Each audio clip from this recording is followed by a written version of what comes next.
Welcome back to FryMinis. I'm Eric, and we are keeping our Bigby Presents Glory of the Giants coverage rolling.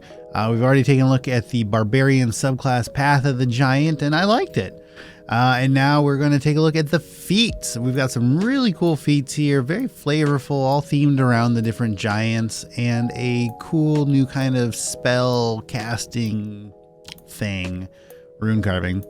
Oh, but before we do that, I want to, so with this, the backgrounds, there are two backgrounds in this book that we'll do in another video.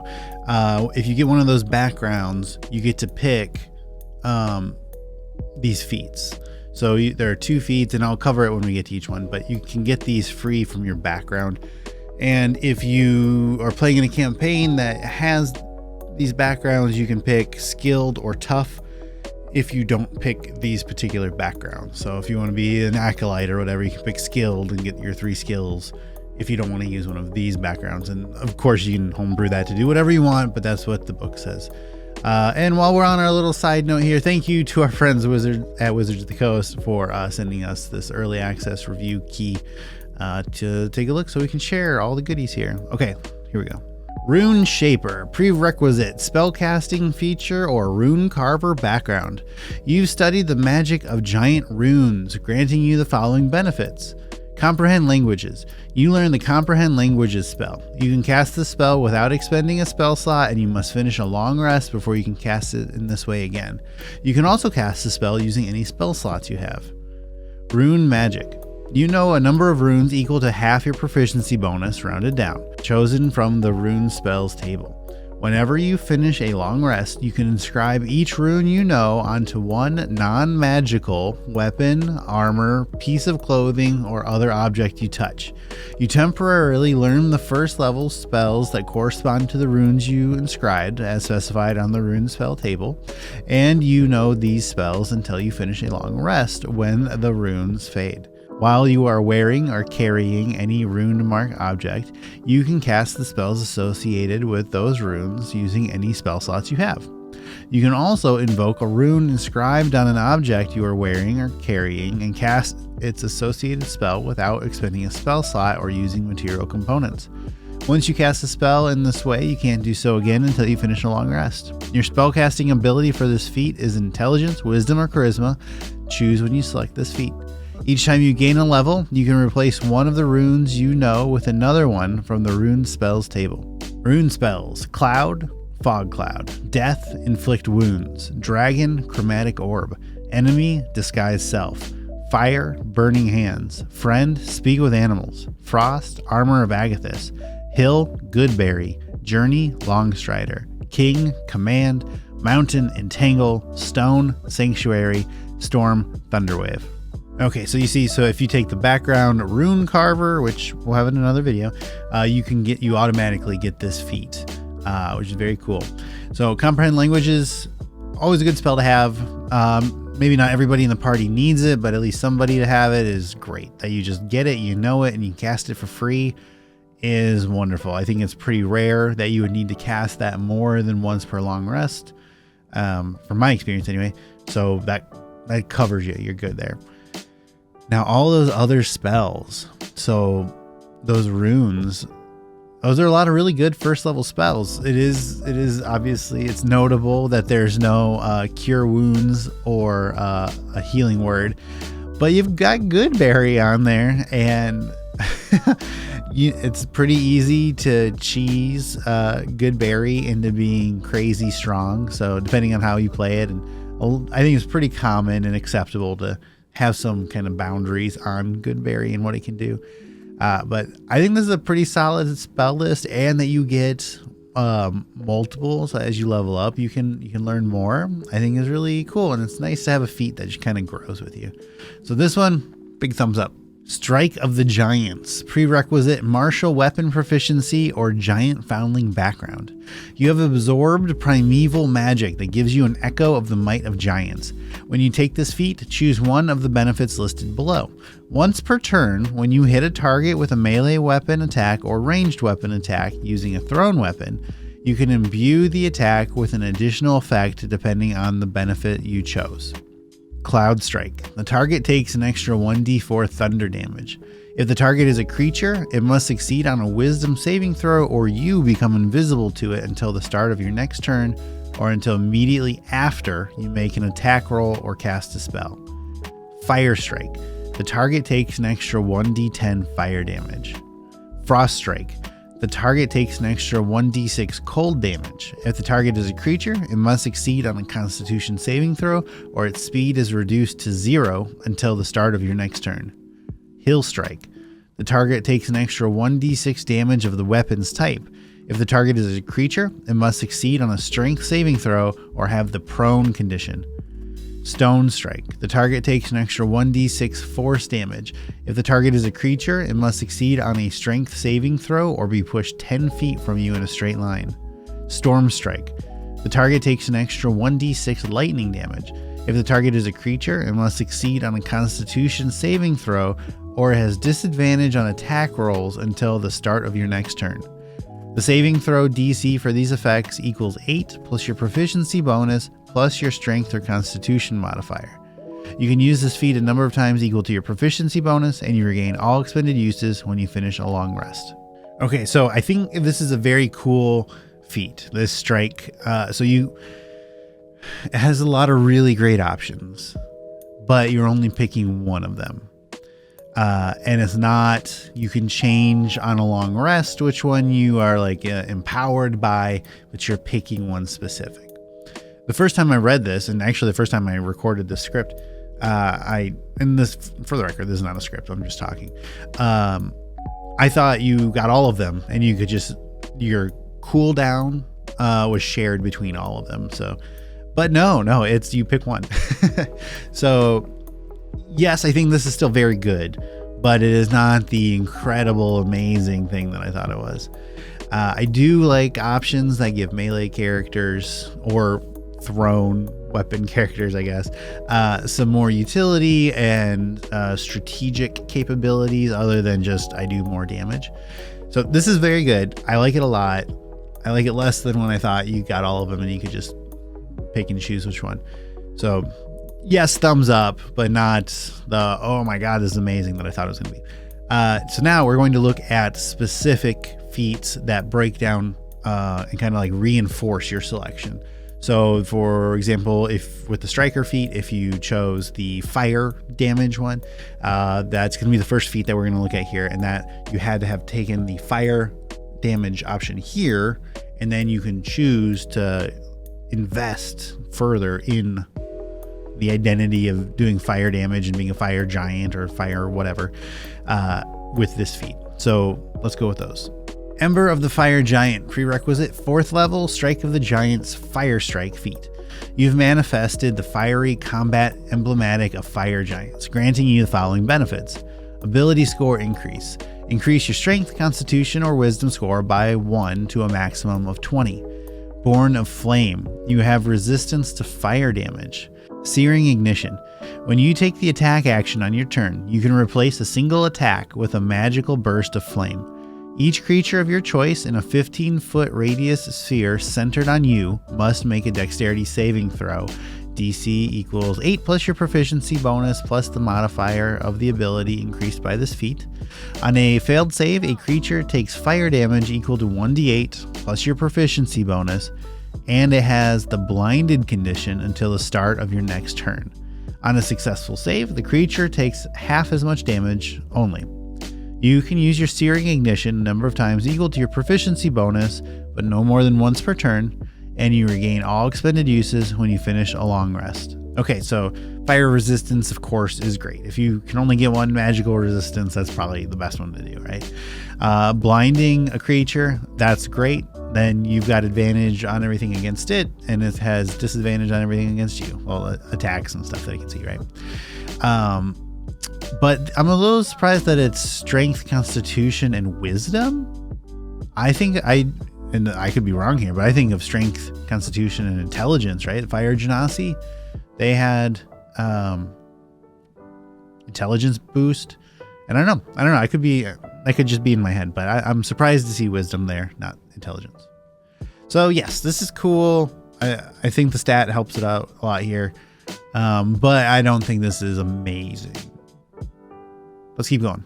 Fury of the Frost Giant. Prerequisite 4th level. Strike of the Giants. Frost Strike feat. You've manifested the Icy Might, emblematic of Frost Giants, granting you the following benefits. Ability score increase. Increase your strength, constitution, or wisdom score by 1 to a maximum of 20. Born of Ice. You have resistance to cold damage. Frigid Retaliation. Immediately after a creature you can see within 30 feet of you hits you with an attack roll and deals damage, you can use your reaction to retaliate with a conjured blast of ice. The creature must make a Constitution saving throw, DC equals 8 plus your proficiency bonus, plus the modifier of the ability increased by this feat. On a failed save, the creature takes cold damage equal to 1d8 plus your proficiency bonus, and its speed is reduced to 0 until the end of its next turn. You can use this reaction a number of times equal to your proficiency bonus, and you regain all expended uses when you finish a long rest. Okay. I have, again, this is just me, but I have less of a intelligence versus wisdom thing with frost giants, ice giants, so that's okay. I'm cool with that. Cold damage, it obviously makes sense. Moving somebody or reducing somebody's speed to 0 is always great. Knock them prone, they can't stand back up again, and bingo, you have advantage. So, cool. Okay. Guile of the Cloud Giant. Prerequisite 4th level. Strike of the Giants. Cloud Strike feat. You've manifested the confounding magic emblematic of Cloud Giants, granting you the following benefits. Ability score increase. Increase your strength, constitution, or charisma score by 1 to a maximum of 20. Cloudy Escape. When a creature you can see hits you with an attack roll, you can use your reaction to give yourself resistance to that attack's damage. You then teleport to an unoccupied space that you can see within 30 feet of yourself. You can use this reaction a number of times equal to your proficiency bonus, and you regain all expended uses when you finish a long rest. This one I really like. So no, you're not getting passive resistance, and that's okay. But you've got a great spread there of stats for your ASI. But getting resistance to that big ol' smash of a hammer or whatever, that's great. Cutting that damage in half and then teleporting anytime. If you don't know by now, I'm a big fan of movement and placement and like tactical gameplay. So anytime you've got movement and teleports, it's so great. So I love this one. This one I really like. Keenness of the Stone Giant. Prerequisite 4th level. Strike of the Giant. Stone Strike feat. You've manifested the physical talents emblematic of Stone Giants, granting you the following benefits. Ability score increase. Increase your strength, constitution, or wisdom score by 1 to a maximum of 20. Cavernous Sight. You gain dark vision with a range of 60 feet. If you already have dark vision from another source, its range increases by 60 feet. Stone Throw. As a bonus action, you can take a rock and make a magical attack with it.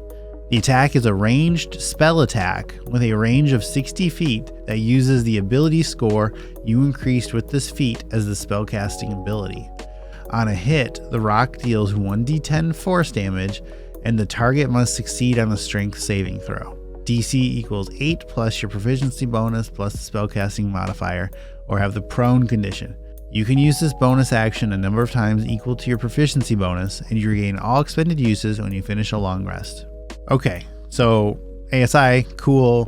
Dark vision, cool. I'm surprised it's extended by that full 60 feet. Usually, when there's a dark vision extension, it's like half. So as I was reading that, I was expecting to see 30 feet, but great. Now, that rock thing. That's a really interesting way to handle this, right? So first, as a bonus action, that's super cool. That's an incredible bonus action to have. But making it a magical spell attack, I think, is really interesting. I think that's a cool way to get around of like just that you can throw a rock, a pebble, right, as strong as a boulder. Like, okay. But making it a spell attack, but then you're potentially using your strength as your spell DC, or attack roll, which I think is interesting, but there's no problem there.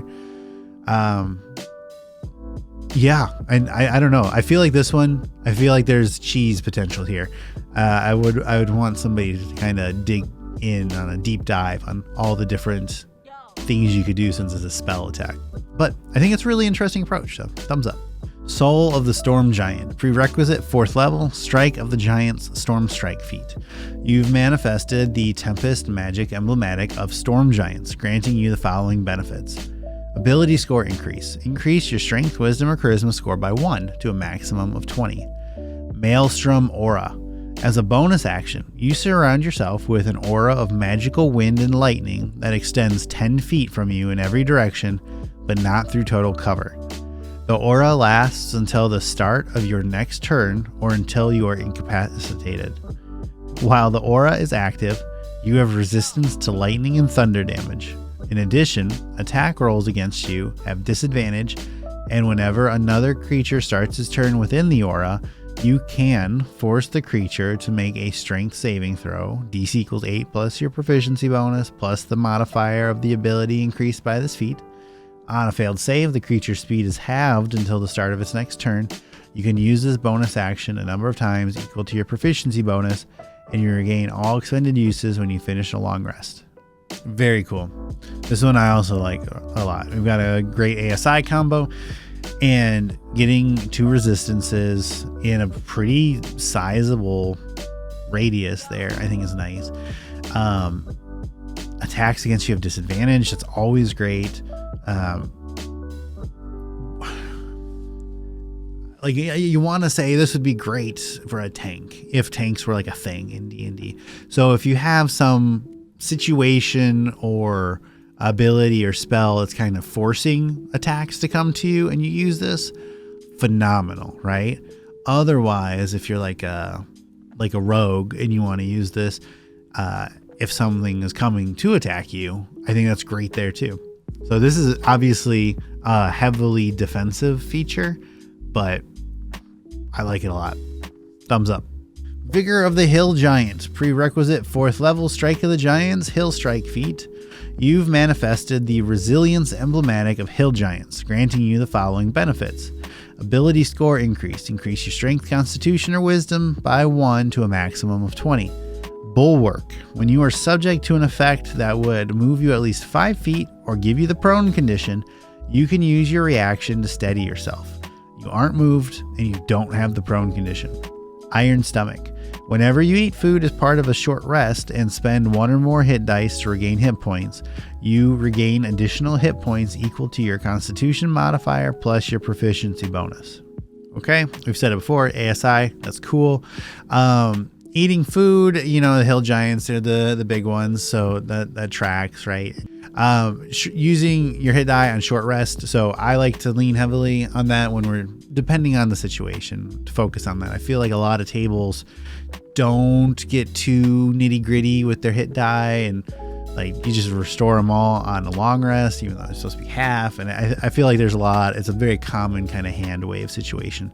So how valuable that is, I'm not sure. But if you're actually playing your short rest hit die raw, and you're only getting half back on a long rest, and you're actually rolling them instead of just like, oh yeah, I heal. I think this could be really helpful. It totally depends on how your table actually plays. Bulwark, I think, is really cool too. So this is another one. This whole piece right here, this whole feat is really dependent on how your table operates. So as Dungeon Master, I love to knock prone, to knock back, to shove, to grapple, using all that kind of stuff. So if your Dungeon Master is like me and you get hit with that kind of stuff a lot, great. This is a phenomenal thing. But I've also played at tables where that just never comes up and that doesn't exist. So it would be obviously less useful there. So it's very table specific. So potentially thumbs up, but also potentially thumbs down. I don't know. Okay, so yeah, that was a lot, right? We had a whole bunch of feats there, all with very specific bullets and a lot to parse out. Overall, though, I think this is really good. I think these are great feats. I like a feat tree. I know that might not be the most popular thing, but I like having a character theme, a vibe, and like leaning into it. Excuse me. And you don't have to. Like you can just like dip your toes in and say, cool, that's it. Or you can go hog wild and have options there. I do kind of wish, I guess, there was one for the Rune Carver that was just like a 1 level deep kind of thing, and maybe let you get your spell back on a short rest or something. You're free casting. I don't know, but just something. And truthfully, I do kind of wish you could, at like, let's say 10th or 12th level or whatever, that you could get all of these back on a short rest. So your giant strike, your special attack kind of thing there, maybe at 12th level, you get them back on a short rest. Because at that point, all you're looking at really is the extra effect, because an extra d6 of damage at 12th level once per round isn't really gonna, or once per turn isn't really gonna change too much, right? So I think there's room there, but as it is, I think this is cool. Let me know in the comments, would you use these? Which one would you be most excited to take, and what kind of character would you want to pair it with? I guess that's what I'm most interested in. All right, y'all. Thanks for watching. Like, comment, subscribe. See you in the next one.